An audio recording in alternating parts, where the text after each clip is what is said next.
Madame, moi j'ai peur en fait. Parce que quand on écoute le RHDP, pardon, en fait, les jours pairs, on s'attache à la loi. Les jours impairs, on louvoie avec la loi. On commence la vidéo par les derniers propos de Steve Biko dans ce débat. Il avait dit que si les sous-traitants ne sont pas présents, le débat est souvent équilibré. Et les gens disaient dans les commentaires que les sous-traitants sont Élisée et Daouda. Je veux votre avis sur cette question. N'hésitez pas de vous abonner, liker, partager la vidéo et je vous rassure que vous allez apprécier ce débat puisque c'est un débat qui n'est pas déséquilibré. Je m'appelle Mr. Aran ou l'étoile bleue et on se capte. À la prochaine. Mais Monsieur Doumbia a dit ici qu'ils sont allés dans leur séminaire et ils ont convenu de faire la révision de la liste électorale tous les 2 ans. Mais vous êtes ultra majoritaire à l'Assemblée nationale. Pourquoi vous ne l'avez pas fait? Passer le code électoral. Pourquoi vous n'avez pas demandé à M. Ouattara, qui est le président de votre parti et qui est aussi président de la République, de modifier le code électoral par ordonnance comme il a l'habitude de le faire? Vous ne l'avez pas fait.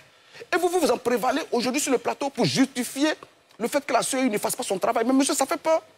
Vous dites, vous aussi, que vous êtes allé dans votre séminaire et vous avez constaté que 2 années durant, la CEI n'a pas fait de révision de la liste électorale. Vous êtes conscient qu'il y a des budgets qui ont été mis à la disposition de la CEI. Vous n'avez même pas jugé utile de demander des comptes à la CEI sur le fait qu'elle ne fasse pas son travail. Mais vous avez plutôt cherché un petit arrangement pour faire ça tous les 2 ans. Monsieur, nous sommes en République. Et en République, comme vous êtes attaché à la loi, quand la loi fait obligation à une personne ou à une institution, mais vous ne le voyez pas avec la loi. Mais là, vous avez manqué, en tant que parti au pouvoir, à vos obligations de modifier le code électoral si vous le vouliez. Vous avez manqué à votre obligation de demander des comptes à la CEI quant au budget mis à sa disposition pour les années où la liste électorale n'a pas eu lieu. Je vois même que cette année, vous avez prévu encore 27 milliards pour la révision de la liste électorale, mais ce n'est pas bien grave. On suppose que ce ne sera pas mis à disposition cette fois-ci. Donc, monsieur, nous disons qu'on ne peut pas laisser dire que les partis politiques ont convenu de ne pas faire la révision de la liste électorale. Vous avez parlé aussi de l'absence de la mention des parents sur la CNI. Mais qui a fait cette CNI, monsieur? Je me rappelle bien qu'au moment de la CNI, l'opposition avait insisté sur le fait que la mention du nom des parents sur la CNI était importante. Vous nous avez envoyé balader. Et aujourd'hui, vous vous asseyez sur ce plateau devant les Ivoiriens et vous dites que quand le pétitionnaire va à la CEI, il n'y a pas le nom des parents, donc on ne peut pas le mentionner. Mais c'est grave. Cette manière, les jours pairs de soutenir une position et puis les jours impairs de soutenir une position contraire. Monsieur, la CENI que nous avons aujourd'hui, où il n'y a pas le nom des parents, peut-être que c'est cette CENI qui nous donne ces 2 millions de personnes, en tout cas que nous avons constaté sur la liste provisoire 2023, où il n'y a pas de mention des parents, mais c'est votre travail. Donc ça, au moins, acceptez-le, admettez-le, puis les Ivoiriens pourront vous le pardonner. Mais vous ne pouvez pas vous défausser tout le temps.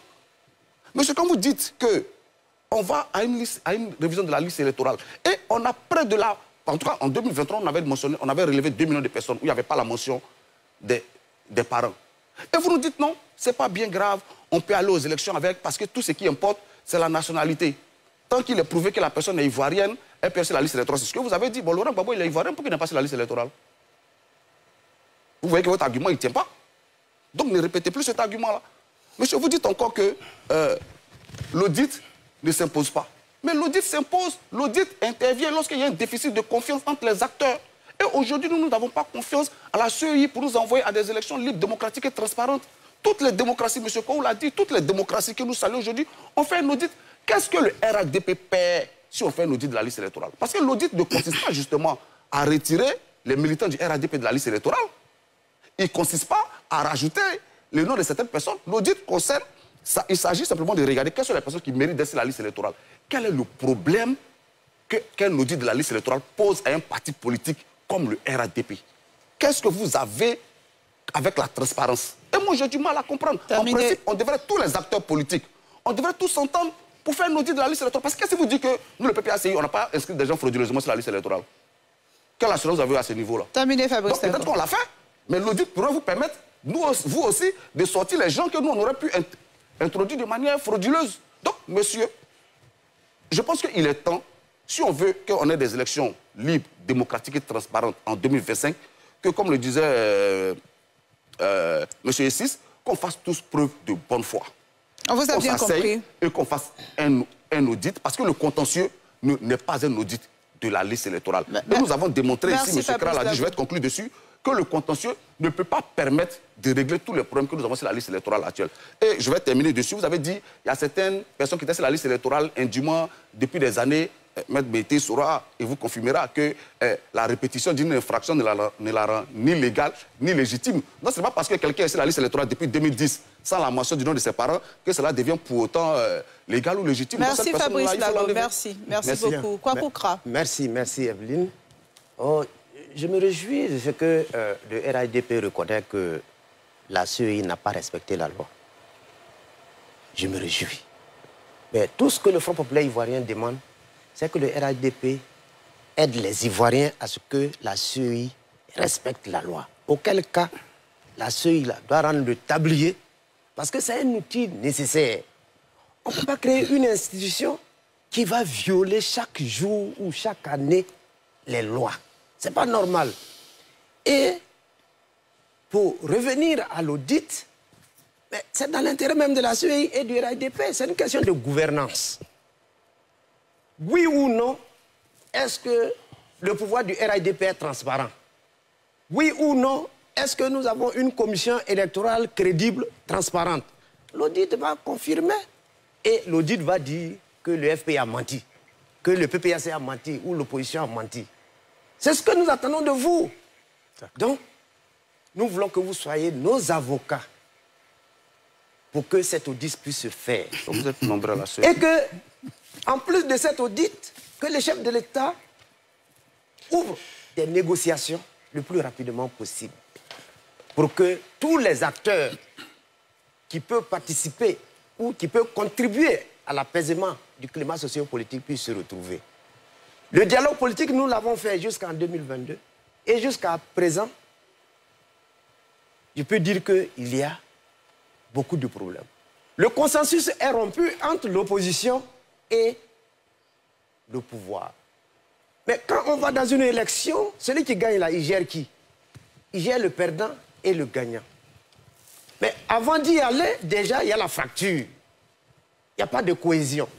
Donc, quand vous allez être élu, vous allez être élu et gérer quoi? Une population divisée. C'est pour cela que le dialogue politique est nécessaire. Et peut-être le dialogue politique peut permettre de faire l'économie de certaines justifications ou de certaines réclamations. Donc, porter cette information au chef de l'État que l'opposition a besoin d'un dialogue politique inclusif avec la société civile. Merci Kwaku Kra. Vous aurez la parole. Juste donner la parole à un téléspectateur qui est en ligne. Vous aurez la parole et tout le temps pour réagir. On a un téléspectateur en ligne qui nous appelle de la France. Bonsoir, Monsieur Diabaté. Et vous voulez partager une expérience avec nous dans les bureaux d'enrôlement. C'est bien cela? Oui, tout à fait, madame. On vous écoute. On vous écoute. Oui, bonsoir, madame. Bonsoir, je vous entends, on vous entend. Allez-y, on vous écoute. Alors, je voudrais dire bonsoir à tous ceux qui sont présents sur le débat. Et donc, je suis un peu choqué quand j'écoute un peu le monsieur du... Quand j'écoute un peu le monsieur du PPACI, alors, je suis un peu choqué parce qu'il faut être factuel. Alors, étant factuel, il faut dire que... attendez une seconde. Donc, il faut être factuel. Étant président du bureau de vote, le monsieur, il souligne le fait que quand il y a une mention qui manque sur un requérant, alors toutes ces personnes-là devraient, n'est-ce pas, retirées de la liste électorale.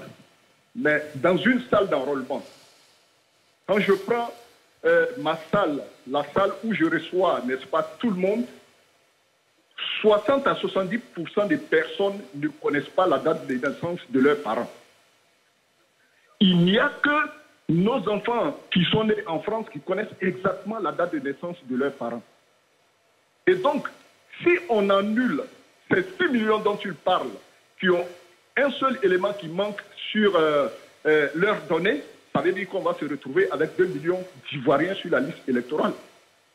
Donc, quand j'entends ça, je me dis que, est-ce que le monsieur, il veut vraiment aller à ces élections? Parce que si on annule ces 6 millions de personnes, ça veut dire qu'on se retrouve avec 2 millions à 3 millions de personnes, alors que déjà, il y a des remarques qui disent déjà que non, 8 millions de personnes, c'est peu pour la Côte d'Ivoire. Mais pourquoi, comment dirais-je, souligner ce fait-là? Et moi, ce qui me choque beaucoup, pourquoi attendre 7 mois pour faire toutes ces remarques? Je ne comprends pas. Pourquoi il faut attendre 7 mois pour faire ces remarques? Il va plus loin pour dire que pendant comment dirais-je, le parti au pouvoir a proposé 2 ans pour les révisions. Mais pourquoi c'est maintenant qu'il faut faire ces remarques-là? On pourrait faire ça 2 ans avant, on pourrait faire ça 3 ans avant, on pourrait faire ça 4 ans avant. Mais pourquoi c'est à 7 mois qu'il faut faire ces remarques? Donc, comme M. Maître Ben le disait tout à l'heure, le fait qu'une seule mention manque à un requérant, mais ça ne change rien chez le requérant. Hein? Très factuellement, si j'enrôle quelqu'un tout de suite et qu'il ne connaît pas la date de naissance de son père ou de sa mère, s'il m'invente une date de naissance, maintenant ce n'est plus la même personne. Autant que le requérant dise qu'il ne connaît pas la date de naissance de ses parents, et comme ça, on met devant la mention inconnue, et c'est de ça qu'il est en train de parler. On ne met pas inconnu n'importe où, c'est parce qu'il ne connaît pas la date de naissance de ses parents qu'on met inconnu. Merci. Ça ne veut pas dire que le requérant n'est pas connu. Merci, M. Diabaté, pour votre appel. Qui ne connaît pas la date de naissance de ses parents. Merci beaucoup. Merci pour votre appel et pour ce partage d'expérience. Notez vos points. Non, je vous propose de noter. Fabrice Lago, je vous propose de noter. Et on va donner la parole à Brahima Doumbia et ensuite à Maître Abdoulaye Ben Meïté. Merci beaucoup. Je voudrais dire que nous sommes à un débat très sérieux qui concerne donc la vie des Ivoiriens et notre destin commun. Et donc, il y a des choses qui ont été dites là. Moi, je n'ai jamais dit que la CEI n'a pas respecté la loi. Je n'ai jamais dit ça. Nous sommes en 2025. 2025 n'est pas encore terminé. Je dis, la loi qu'ils sont en train d'invoquer, la même loi donne compétence uniquement à la Commission électorale indépendante pour déterminer la période à laquelle on fait l'enrôlement. Si la CEI nous dit que je vais faire la révision à telle période, nous tous, nous allons nous inscrire. Mais en tout état de cause, il y a des textes qui réglementent et les textes réglementent le processus dans lequel nous sommes et nous sommes dans le respect de ces textes. Ça, c'est la première chose que je voudrais dire. La deuxième chose, je voudrais demander à mon frère Fabrice, vous avez quelle carte d'identité, la nouvelle ou l'ancienne? Si vous avez la nouvelle carte d'identité, il n'y a pas le nom de vos parents dessus. Est-ce que ça fait que vous, votre inscription sur la liste électorale n'est pas valide? Est-ce que ça fait que vous n'êtes pas ivoirien? Est-ce que ça fait que vous perdez votre droit de vote? Non.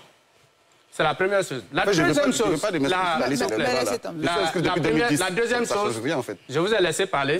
La deuxième chose, la liste électorale aujourd'hui, les nouveaux qui viennent s'ajouter, ça fait 761 000 à peu près. Donc, les 6 millions qu'ils invoquent, ce sont des gens qui ont été inscrits avant. Mais ces gens-là, monsieur Kra, votre président, Pascal Affi N'Guessan, a été élu député avec cette liste. Vous voulez dire que son élection n'est pas valable? Monsieur, vous avez un groupe parlementaire à l'Assemblée nationale. Ils ont été élus sur la base de la même liste électorale. Vous recevez les deniers de l'État, le financement des partis politiques sur la base des élus que vous avez à l'Assemblée. Alors vous voudrez dire que tous les élus du PPACI sont des faux, que leur élection n'est pas valide, qu'on doit annuler? Donc si c'est le cas, il faut nous le dire.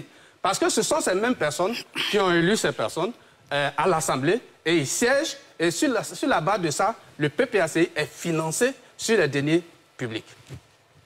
Donc pour revenir à mon frère Esso, vous avez parlé de l'accord de Yamoussoukro, pourquoi nous n'avons pas demandé. Vous savez, il y a des choses que nous avons discutées avec la Commission électorale indépendante. Et puis nous devons féliciter la Commission électorale indépendante d'avoir écouté, d'avoir entendu les formations politiques.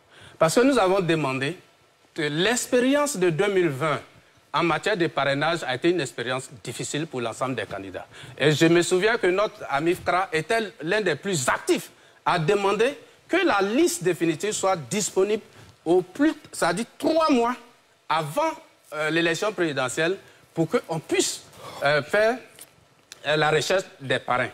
Si on nous permet d'avoir donc cette liste 3 mois avant, donc nous devons remercier la commission électorale indépendante d'avoir entendu donc la voix des partis politiques. Et je profite de votre micro pour remercier la commission électorale indépendante d'avoir entendu les partis politiques. Ils ont entendu quelque part que le RHDP ne veut pas de la transparence. C'est totalement faux.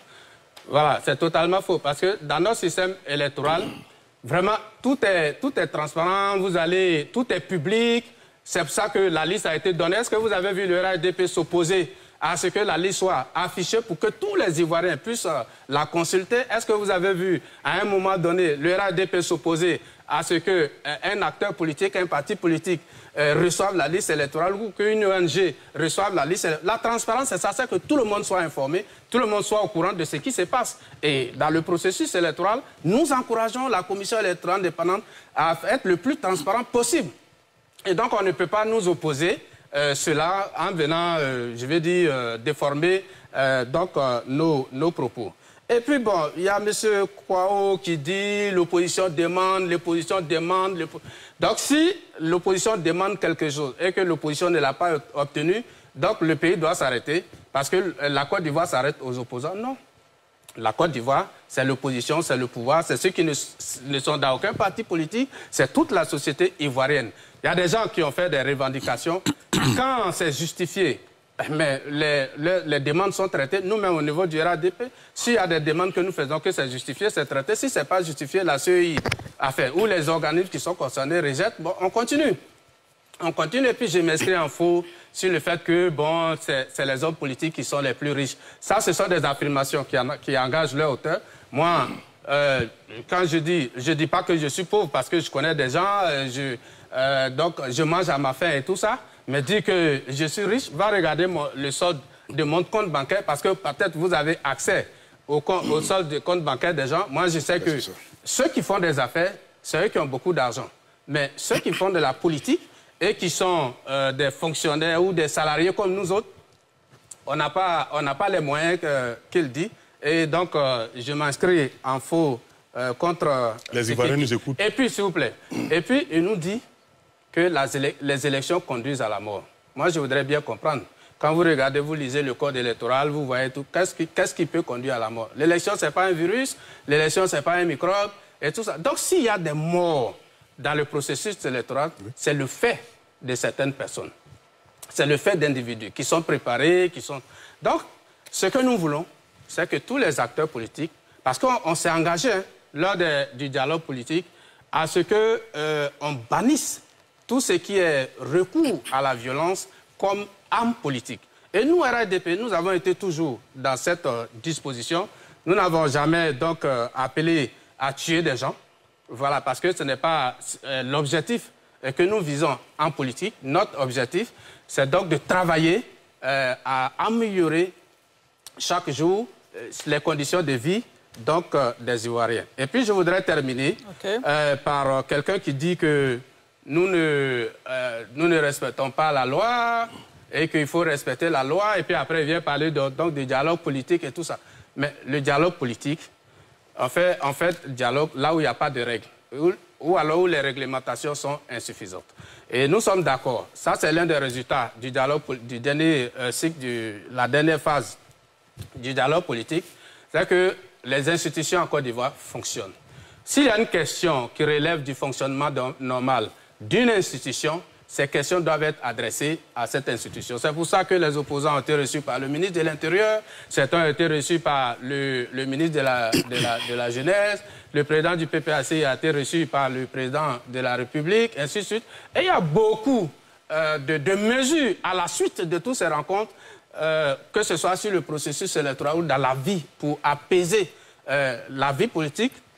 Dans le domaine de la cohésion, beaucoup de mesures ont été prises et nous souhaitons que tout cela soit reconnu et que chacun s'engage en tant que parti politique à avoir des discours qui nous permettent d'avancer dans la cohésion. Parce que moi je ne suis pas à la CEI, je ne suis pas là pour défendre la CEI, mais je dis, la CEI est un acteur, Nous sommes des acteurs, c'est ensemble que nous devons faire un processus qui va tendre vers la perfection. Bien entendu. S'il vous plaît, je n'ai pas fini.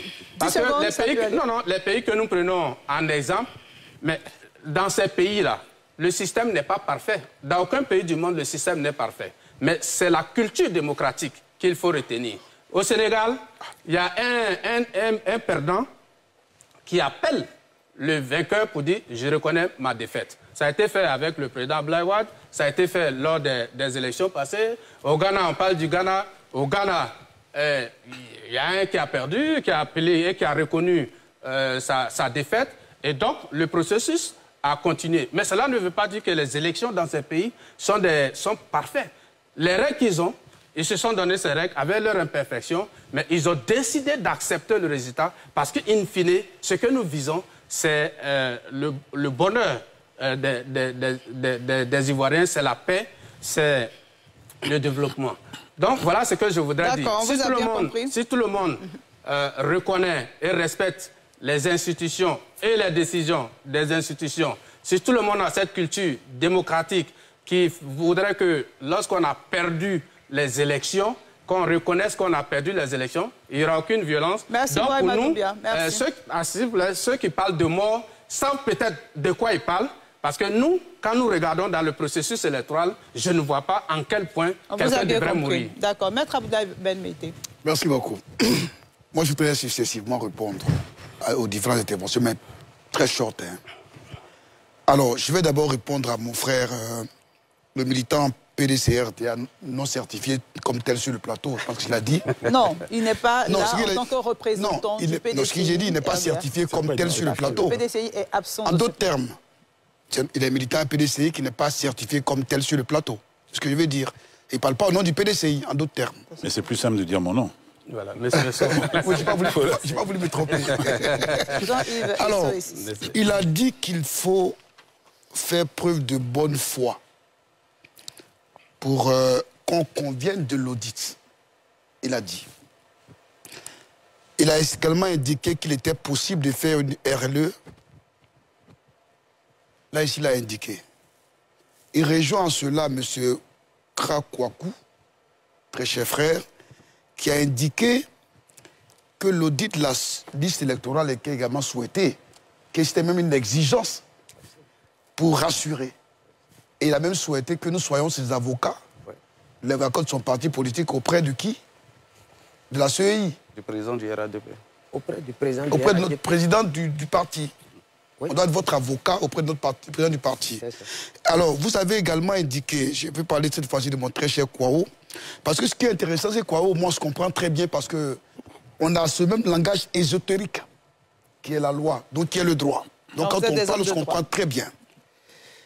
Mon frère Kwao a indiqué que la question de l'audit est un élément plutôt politique et non juridique. Mais je crois que plus loin, il a indiqué que lorsqu'un accord politique n'a pas été codifié, il n'a pas de valeur juridique. Donc, est-ce que véritablement c'est cohérent?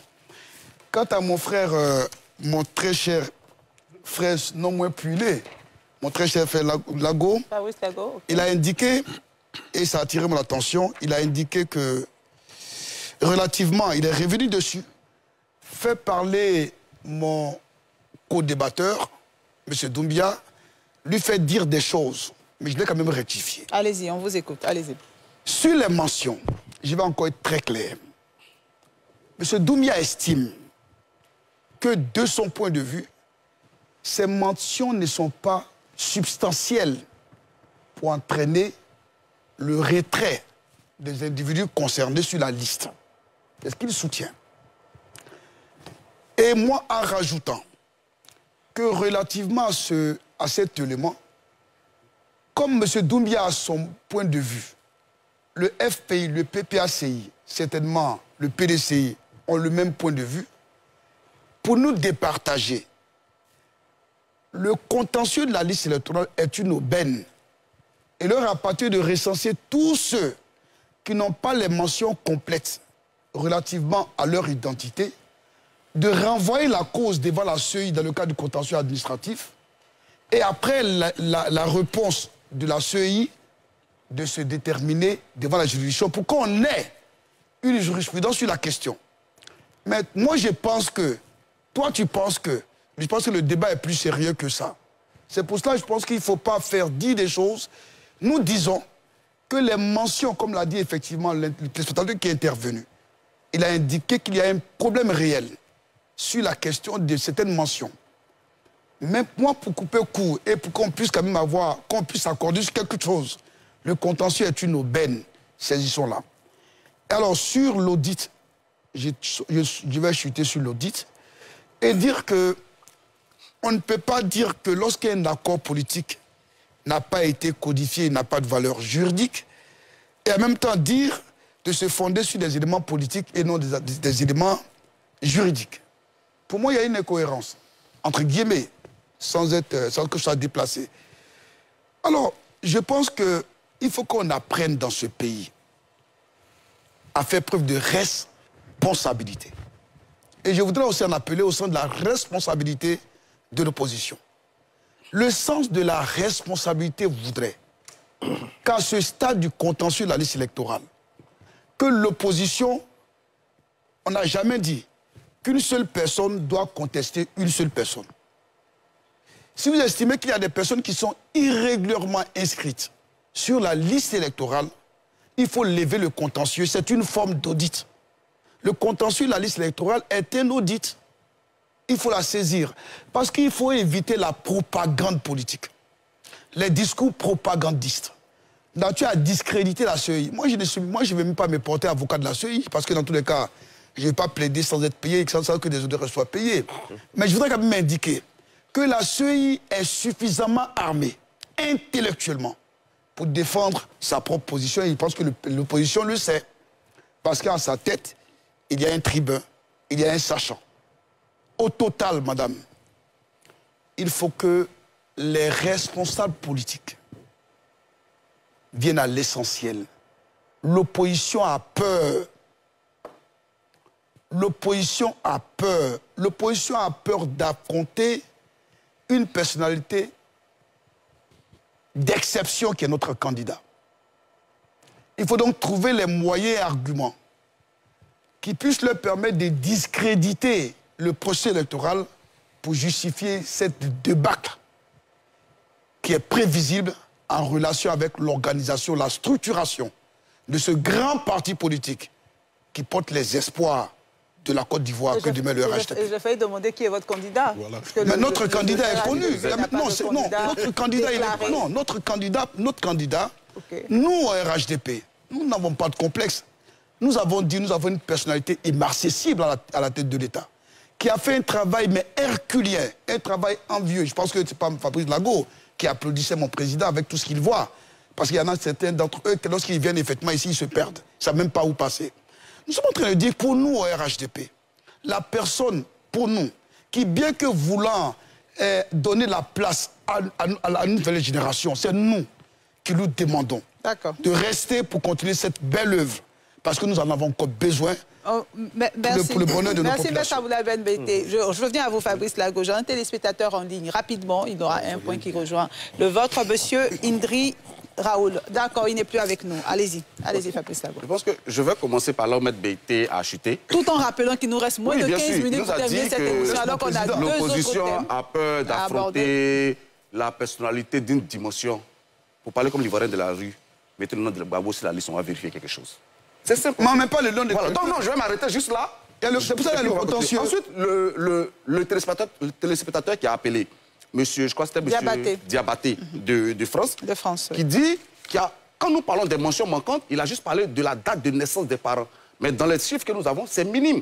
Nous avons des électeurs, madame, où il n'y a ni le nom du père, ni le nom de la mère. Et justement, M. Raoul Indri, qui nous appelait de France, qu'on n'a plus, disait que, par exemple, en Europe, les gens s'enregistrent avec le passeport et il n'y a pas cette mention sur le... Mais madame, c'est ce que nous disons. Mais parce que la loi, le code électoral, donne la possibilité à la CEI d'utiliser toutes les sources, et c'est écrit dans le code électoral, toutes les sources de l'État, c'est-à-dire que ce soit avec l'ONESI et toutes les sources administratives pour justement édicter la liste électorale. C'est pour ça que nous disons que la CEI ne fait pas son travail. Mais je ne veux pas...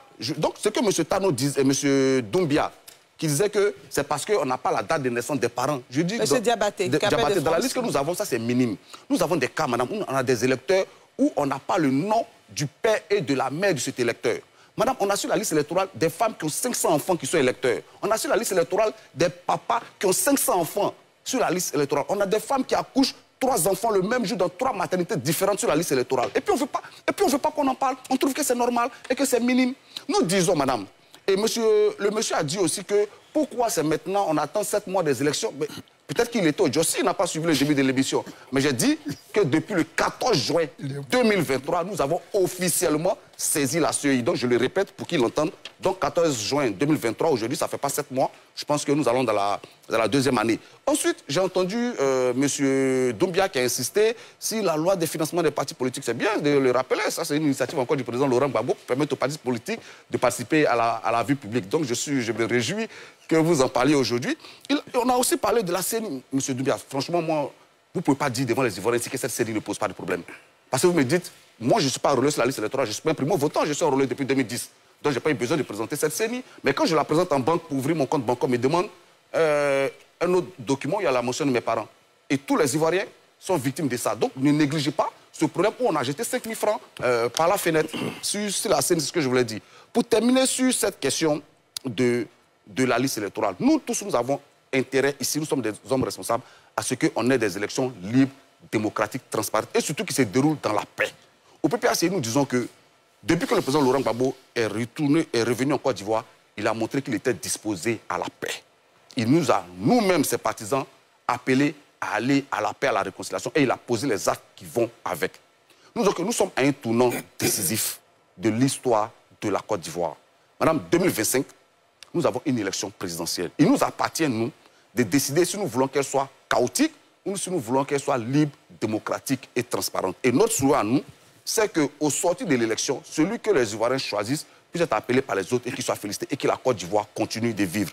Mais cette liste électorale-là, si on n'y travaille pas, si on fait la sourde oreille, qu'on continue de prétendre que l'opposition fait preuve de mauvaise foi en demandant qu'on travaille sur la liste électorale, madame, demain, par exemple, à midi, toute la presse aura les observations du PPACI sur la liste électorale. Mais vous allez voir que c'est ahurissant.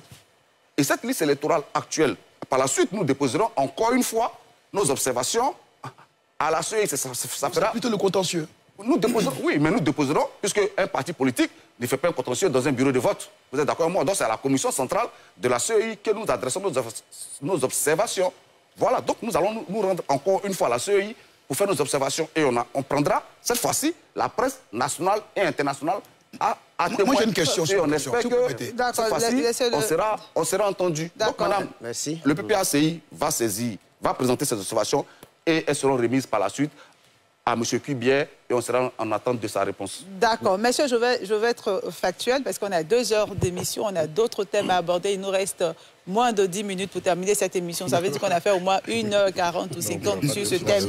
C'est vrai qu'il est important, mais nous aussi, on a un calendrier, un agenda à respecter. Donc, je vais vous donner la parole, mais ce sera en même temps votre dernier mot sur... parce qu'il faut qu'on ferme ce sujet. Bien, merci à Evelyne, merci à NCI qui nous donne l'occasion de nous exprimer. Je crois que cela participe de la promotion de la démocratie en Côte d'Ivoire. Merci. Mes co-débatteurs ont exprimé beaucoup de choses, mais ce que je ressens en eux, c'est la peur. Oh. C'est la peur parce que quand on a un résultat reluisant politique, il ne doit pas avoir peur des critiques. Ah. Et le Front populaire ivoirien ici, pas dans un esprit de contestation stérile, mais dans un esprit d'amélioration. Quand on évoque des questions de 2003 et qu'en 2025, on est hostile parce que en 2003, on a posé tel acte, mais quelle est l'amélioration? Quel est le changement qu'on peut apporter?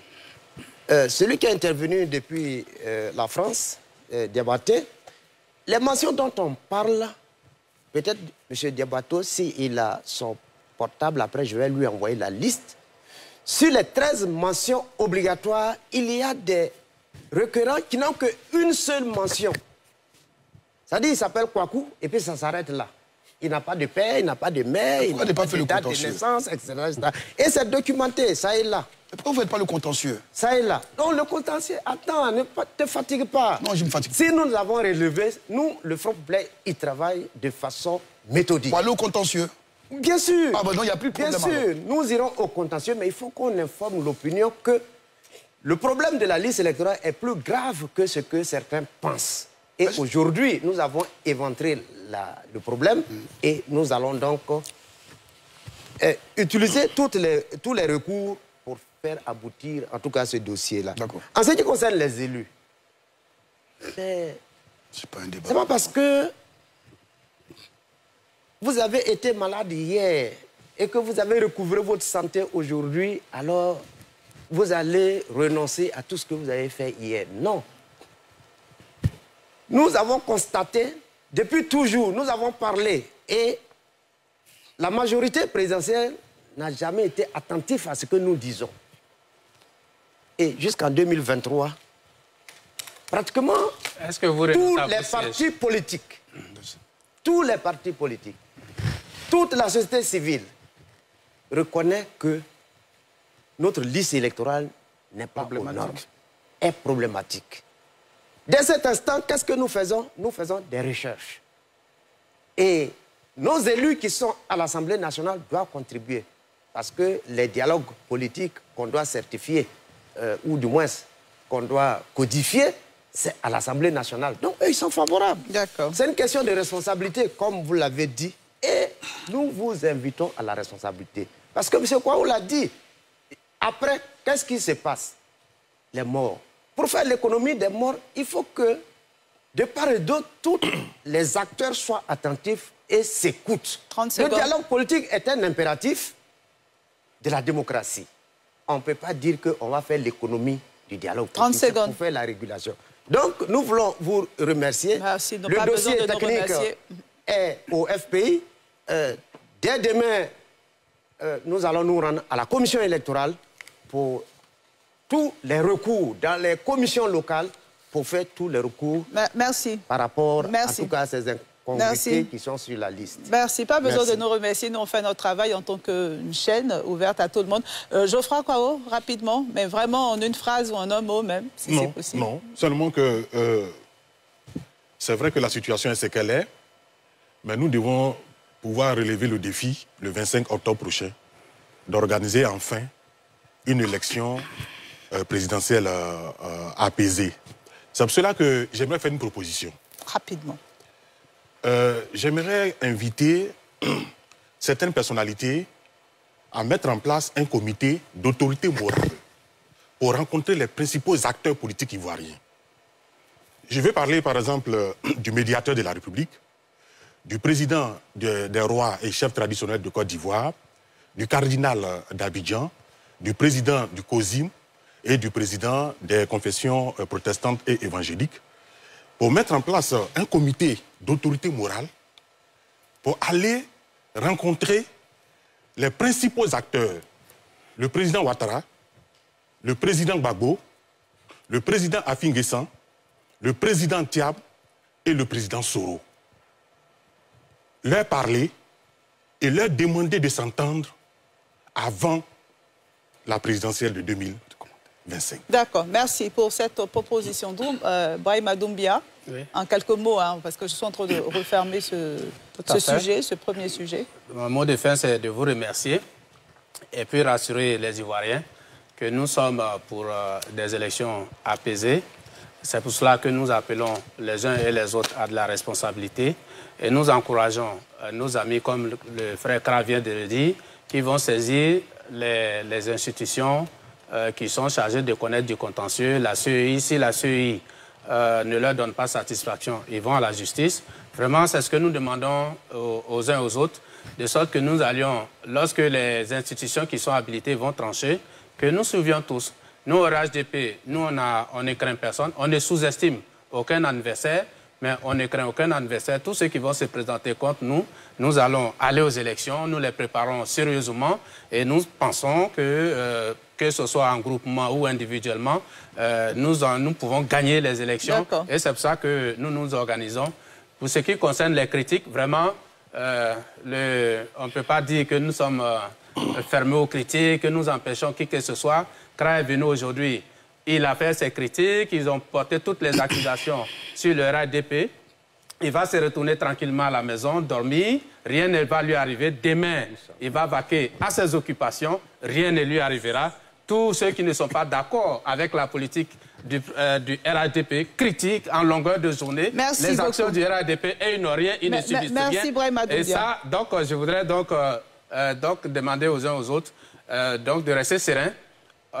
Il n'y a pas de crise, il n'y a pas de tension. Tout ce qui est là, ce sont des trucs artificiels parce que certains pensent que ce qu'eux pensent, ça doit être fait force de loi. Mais c'est ça qui est la difficulté. Mais aujourd'hui, comme ils sont d'accord pour s'inscrire dans le processus défini par la loi, vraiment nous encourageons les uns et les autres à aller dans cette voie. Maître Abdoulaye Ben Beïté, un seul mot. Moi, c'est des félicitations. Okay. Parce qu'en tout cas, j'ai eu un débat élégant avec mes co-débatteurs, sans animosité, avec beaucoup de respect, beaucoup de courtoisie. C'est vrai qu'on se taquine souvent.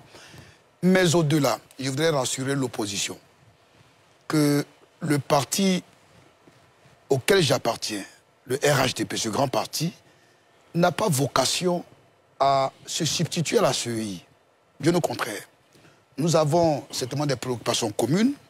Nous avons à cœur d'avoir un processus inclusif en Côte d'Ivoire, parce que c'est un terme qui est calvaudé, mais je pense que c'est la même définition qu'une certaine opposition. Mais nous avons à cœur de faire de la Côte d'Ivoire un exemple de démocratie. Donc la CEI est une administration, c'est une institution. Mais ce que nous disons au RHDP, nous ne pouvons pas encourager des critiques propagandistes. C'est tout ce que nous disons. Mais au total, ça a été un débat enrichissant. Merci. J'ai appris et je pense que l'opposition aussi a appris. D'accord. Merci. Messieurs, je vous propose de faire une courte pause et on va aborder nos deux prochains thèmes juste après. Merci d'avoir regardé la vidéo du début jusqu'à la fin. N'hésitez surtout pas de vous abonner, liker, partager surtout vos avis dans les commentaires. Que pensez-vous de tout ce que vous avez écouté et vu dans cette vidéo? Chapeau à Steve Beko. Quand il est là, le débat est bien équilibré. Les informations flowent, c'est-à-dire il y a des informations qui sont là et les gens sont satisfaits. Mais quand on a des sous-traitants sur le plateau, le débat n'est pas équilibré. Le débat est déséquilibré. Il y a toujours des avocats du diable, des gens qui sont là pour défendre l'indéfendable. On va commencer par le cas de Bob le mannequin en France qui avait dit des choses bizarres envers les Ivoiriens. Mais il a été... Au lieu de dire la vérité à la RHDP, il y a des sous-traitants qui sont là pour accuser Bob le mannequin. Posez la question d'abord, est-ce qu'il a réellement fait tout ce qu'il a dit qu'il a fait? Est-ce qu'il a réellement fait tout ce qu'il a dit qu'il a fait? Est-ce qu'il y a des faits comme ça qui se sont produits dans le pays? Le gars là, qui a toujours été membre de la RHDP en France, le gars là qui fait des sorties, et souvent nous disons que le président Alassane Ouattara passe par nous pour te dire que tel. Il y a ces vidéos sur les réseaux sociaux. C'est comme, c'est même pas s'il a été, on ne va pas dire qu'il a été décoré, mais c'est quelqu'un qui est aimé par la RHDP. La RHDP a renié Bob le mannequin à la première reprise. C'est-à-dire quand il a fait sa première sortie, il a été renié catégoriquement par la RHDP. La question qu'il faut se poser, est-ce que le gars là, il a réellement fait tout ce qu'il a dit dans la vidéo? Et si c'est normal, est-ce que c'est normal que quelqu'un qui a fait tout cela se place devant la caméra pour encore raconter de n'importe quoi si on vivait dans une société normale? Donc, Steve Beko a raison. Steve Beko a raison. Les sous-traitants, au lieu de dire la vérité à la RHDP, ils sont penchés sur l'affaire en défendant aussi la RHDP et en disant que vous avez quand même regardé la vidéo, non? Ces propos sur Bob le mannequin. Quand Bob le mannequin était là pour soutenir la RHDP, il n'y avait pas de bruit. Maintenant, quand il a dit ça, on dit non, on ne te reconnaît plus comme membre de la RHDP. Et maintenant, tous les gens racontent n'importe quoi. Steve Beko a pleinement raison. Quand on n'a pas de sous-traitants, le débat est calme, le débat est équilibré, tout passe bien. Mais s'il y a les sous-traitants, il y a plus de sous-traitants. Hein. C'est seulement les deux là qui sont souvent mentionnés, qui sont souvent visibles. C'est eux qui défendent souvent l'indéfendable. Mais Ça a été clair pour tout le monde. Chapeau encore à Steve Beko. Et je pense que le gouvernement ivoirien a pris bonne note. Et aujourd'hui, lundi, on verra bien comment les choses vont se passer. C'est-à-dire que quoi? Il y a beaucoup de choses qui se passent et je pense que le gouvernement prend bien note, la CEI prend bien note et je pense qu'ils ne vont pas répéter les erreurs parce que tout a été dit dans cette vidéo. Ils vont prendre bien la note et puis ils vont réparer beaucoup de choses et ils vont éviter ces débats. On attend impatiemment la suite puisque ça reste encore 2 thèmes qui seront à la une la semaine prochaine. Je vous invite à vous abonner, liker, partager vos avis, chuter dans les commentaires et on se capte à la prochaine.